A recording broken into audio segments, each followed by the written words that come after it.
To neaten the last stitch of your bind off when you're knitting in the round, bind off all your stitches until you have one stitch remaining on the right hand needle.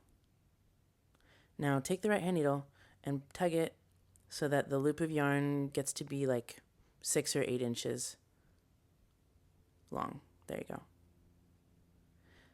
Now take your needle out and cut the yarn there at the top of the loop, which is basically going to give you about an 8-inch tail to work with. Now stabilize the last stitch with your right hand and pull the yarn that was attached to the ball and put it aside. You're done with it. Take the remaining tail and thread it onto a tapestry needle.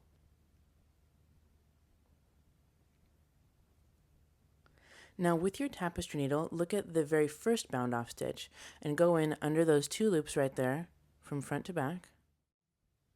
See, because what we want to do is match up that top row of stitches exactly. So go in from front to back and push the tapestry needle through and then pull your yarn tight.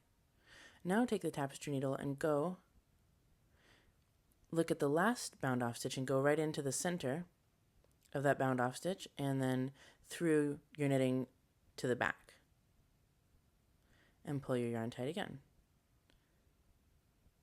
Now tighten that yarn up so that the tension of the stitch that you just made matches the tension of the other bound off stitches around it. See how it's like impossible to tell? So then what you'll want to do is just weave in the yarn on the back of your work securely, but make sure that you tighten everything up before you weave everything in. It has a tendency to loosen up a little bit as you do this part. So you'll go back and forth a couple of times, but you can see that, yeah, the tension is good.